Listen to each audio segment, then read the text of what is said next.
It's not uncommon for your mind to go blank in an emergency. Surrounded by people in the same predicament, it can be easy to watch things go from 0 to 100 in only a few seconds as you watch on in horror. We can't promise to keep you safe forever, but we've put together a list of 10 things you can do to help you in life-threatening situations to make sure you're prepared for almost everything. When you're not saving lives, you deserve some downtime too. Before we start, make sure you click on the subscribe button to make sure you don't miss out on all our helpful videos. Dialing 911 in an emergency. When disaster strikes, the one thing you'll automatically think to do is dial 911. Chances are, there'll be someone at the other end of the phone who can reassure you and go on to save the day. It's why our parents always tell us to keep our phone fully charged up, and it's probably the one piece of advice you've always tried to follow too. But what would you do if you were stuck in the middle of nowhere? Nobody likes seeing the signal bar drop. It's not great for checking our social media, and it's even more unhelpful when we actually need to make a call. But luckily, most phones have a way of overcoming this. This tip also applies if your phone doesn't have a SIM card installed. Did you know that the no service light doesn't always actually mean there's no service? If you're in an emergency situation and you don't have any service, make the call anyway. Your phone will try and connect using a different service provider, and the call might go through. Even if it doesn't, keep trying to ring. This is what's known as a digital handshake and will allow emergency services to track the signal from your phone without you actually making a call in the first place. Untrustworthy drivers. With the rise of Uber and Lyft, it's easier than ever to get home when it's dark out and you don't fancy a long walk. The great thing about these services is that you know exactly who is taking you home, from their registration number to the cell phone digits and their name. It's great for security, and it means you're likely trusted to make the journey home in one piece. But these services aren't available all around the world, so it's important to take some preventative measures if you don't feel safe in your taxi. Generally, you should trust your gut. If you don't feel safe and you're in a busy environment, get out of the taxi. However, this isn't always an option. In this case, you have to play the driver at their own game and show them you're in charge here. Make a phone call. Whether it's your mom, best friend, or just a fake call if worse comes to worse. On this phone call, clearly state that you're on your way home and loudly mention the details of the car you're in, from the identifying details like the registration plate or even just what your driver looks like. You might seem slightly rude, but it's far better than not getting home after all. We are very excited to announce the Premium Network. The Premium gets you early access to videos from The Richest, Screen Rant, The Taco, The Sportster, The Things, and many other great channels. Literally thousands of videos in one place with ad-free browsing. Check out the Premium by clicking this link. Sign up for free and start binge watching videos from your favorite channels. Avoid the bystander effect. It never happens this way in movies, but in real life, if something terrible happens, you're probably likely to stand around and watch rather than jump in and help straight away. You're not alone here. It's human nature, and the fear of what's unfolding around us is reason enough as to why we wouldn't be first on the phone to 911. There's an easy trick you can use to avoid this though. It's not necessarily one you'll want to use, but if it's the difference between saving the day or something horrible happening, you'll be glad you watched this video to learn it. When you need help, instead of pointing to a crowd, single out someone and point at them directly. Instead of shouting, "Someone call 911, shout, "You in the blue coat, call 911. If someone is specifically called out, they'll be far more likely to get on the phone to the emergency services rather than gaping away at the scene in front of you all. This is the best way to make sure everything necessary gets done as soon as possible. Instructing different people to do different things means the problem can get fixed right away instead of just gathering a large crowd to come and watch in horror. Always have an exit strategy. You'll probably have noticed when you're out and about that big restaurants, shopping centers, and airports have signs everywhere telling you how to get out in an emergency. You undoubtedly won't have spent much time reading through them, but don't underestimate the importance of learning how to evacuate in a hurry. It may seem excessive during day-to-day life, but you never know when disaster will strike. Because of this, it's important to always have an exit strategy in case you need to get out straight away. In this type of situation, there's no time to wander around and assess how high up you are, which windows will be easiest to break, or simply where the nearest stairs are. To save yourself from struggling in this scenario, make a mental note of the nearest exit points whenever you go somewhere new. This strategy can apply absolutely everywhere. You may remember in our previous video, we told you how to escape a fire. Well, this exit strategy can apply anywhere from there to a quick trip to the movies or a dinner around a new friend's house. You can never be too prepared, just like you learned in Scouts when you were younger. Crayon Candles. Picture the scene. You're home alone for the first time. All is going well, and then suddenly, darkness. You look around wondering first of all where the light has gone, and secondly, what to do. Chances are, unless you're really organized, you won't have a nice, fully charged stack of flashlights hanging around inside your house. You might not even have any candles. What to do? You can't just sit around in the dark for 12 hours until it's light again outside. So what's the answer? The trick is to revert back to your childhood.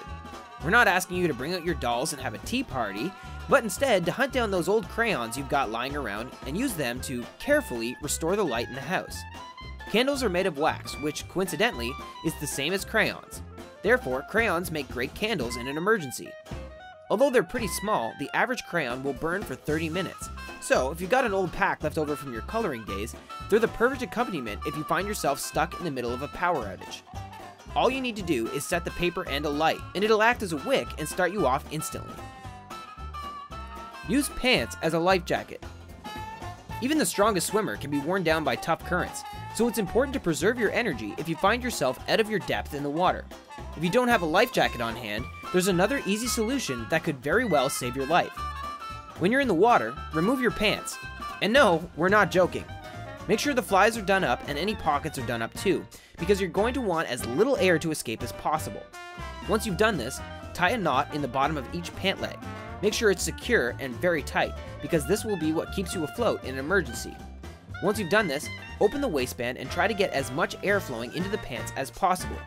You should only need around 3 scoops of air to adequately fill the pants, and you can top them up whenever necessary with little effort. Once the pants are full of air, hold the waistband shut and hold the pants over your shoulders. The air inside should keep you floating for a while, and you can lean back with it around your shoulders to preserve even more energy if need be. Become superhuman. You might have heard on the news about mothers who can lift whole cars off their newborn baby, or men who have pulled a truck along when they needed to grab something out from underneath it. It's a pretty weird concept, but developing superhuman strength in an emergency is actually a pretty normal thing for us humans to do. The trick is learning how to do it safely, and how to make sure you're using the best techniques, both to support your body and the body of the person you need to move. The most common and easiest method of lifting someone heavy in an emergency is called the fireman's carry. First, place your right leg between his feet. Put the majority of the weight on this foot. Next, bring the person's right arm behind your neck and put your left arm across your chest to support the person as you lift them. After this, bring your right arm down to his right knee, then squat slightly. You should have the majority of their body weight on top of yours, and grab hold of his knee when you're in this position. Now, you should be safe to lift without injuring yourself in the process. Combined with the adrenaline from an emergency situation, you should find this move far easier than during day-to-day life. Leave a wound alone. If you see someone in an accident with an object stuck in the wound, your first thought is most likely going to be to remove it. It's completely natural.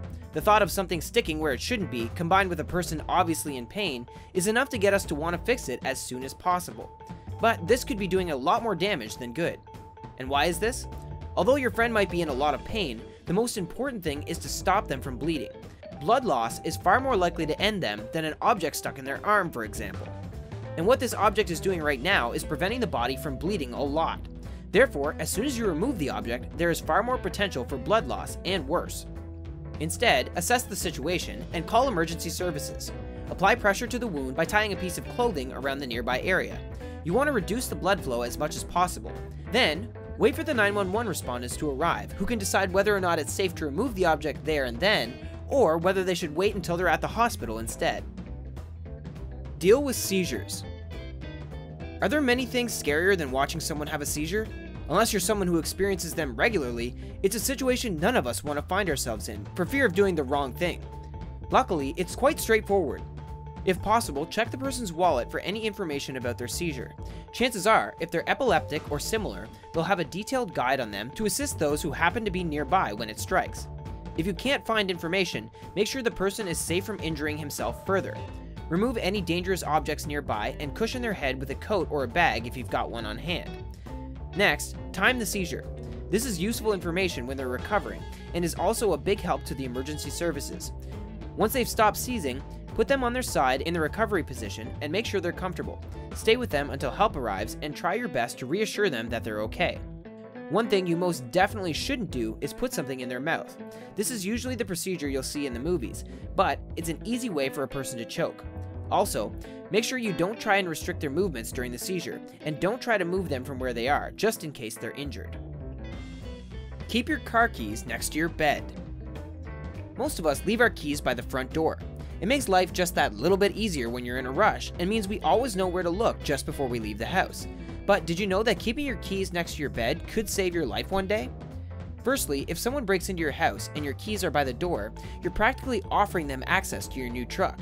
But other than this, there's a good reason as to how else your keys can benefit you. Most car keys have an alarm button. If you hear someone breaking in, you can sound the alarm from your keys. Rather than having to get up and potentially fend off an intruder, simply sounding the alarm should be enough to scare them to leave, and you won't even have to leave your bed. However, if this does happen, we recommend barricading yourself in your room with a chair or hiding away somewhere secure before you sound the alarm, just to make sure you're doubly protected. If you get into a good enough routine of this, you'll know where your keys are 24/7, and you'll be better protected too. What more could you need? By now, you should be ready to face any situation that comes your way. We hope you enjoyed this video, and make sure to click subscribe to the Hub before you go, so you're equally prepared for all of our other great videos. Thanks!